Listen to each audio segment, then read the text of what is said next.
1 April पासून नवं आर्थिक वर्ष सुरू होत आहे। नव्या आर्थिक वर्षात देशामध्ये महत्त्वाचे बदल होणार आहेत। 2025 या अर्थसंकल्पामध्ये अनेक मोठ्या आणि महत्त्वाच्या घोषणा करण्यात आल्यात आणि याच नव्या बदलांची आता 1 एप्रिल पासून अंमलबजावणी होणार आहे। टॅक्स पासून पीएफ पर्यंत काय असतील बदल बघूया।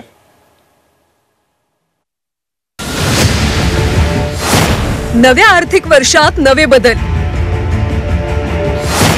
1 एप्रिल पासून होणार नव्या बदलांची अंमलबजावणी। नव्या बदलांचा थेट खिशावर होणार परिणाम।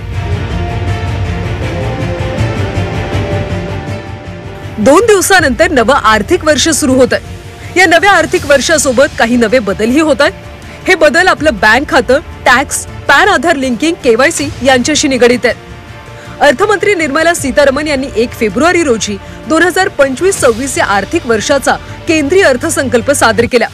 यावेळी त्यांनी मध्यमवर्गीयांसाठी आयकरात मोठी सवलत तसंच अनेक बदलांची घोषणा केली होती।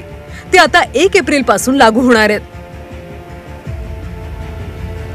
आता 12 लाखांपर्यंतचं उत्पन्न टॅक्स फ्री असेल।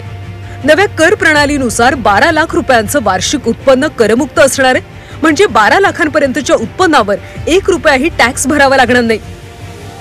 वापरात नसलेली यूपीआय आयडी बंद होणार। गेल्या 12 महिन्यांपासून वापरात नसलेली यूपीआय आयडी बंद केली जातील। फसवणूक आणि घोटाळे रोखण्यासाठी नियमात बदल केलेत। लाभांशासाठी पॅन आधार लिंक करणं आवश्यक। पॅन आधार लिंक नसलेल्या कुणालाही 1 एप्रिल पासून लाभांश पेमेंट मिळणार नाही। लाभांश आणि भांडवली नफ्यावरून टीडीएस वजावट वाढणार आहे। म्युच्युअल फंड डीमॅट खात्यासाठी नवीन नॉमिनीच्या माहितीची आता पुन्हा पडताळणी करावी लागेल। हॉटेल्स रेस्टॉरंट सेवांवर 18% जीएसटी। 7500 प्रतिदिवस दर आकारणाऱ्या हॉटेल्स आणि रेस्टॉरंट सेवांवर आता 18% जीएसटी लागू होणार आहे। 1 एप्रिल 2025 पासून खात्यात किमान शिल्लक राखणं आवश्यक। आता खात्यामध्ये किमान रक्कम नसल्यास ग्राहकांना दंड भरावा लागेल। पॉझिटिव्ह पे सिस्टीमची सुरुवात। 50,000 रुपयांपेक्षा जास्त चेक पेमेंटसाठी पूर्व नोंदणी तपशील द्यावा लागेल।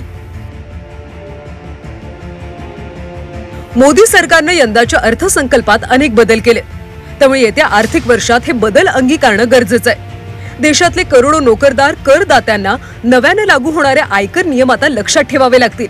पुढच्या वर्षभरासाठी आजच नियम पहा आणि प्लॅनिंग करा। ब्युरो रिपोर्ट, झी 24 तास, मुंबई।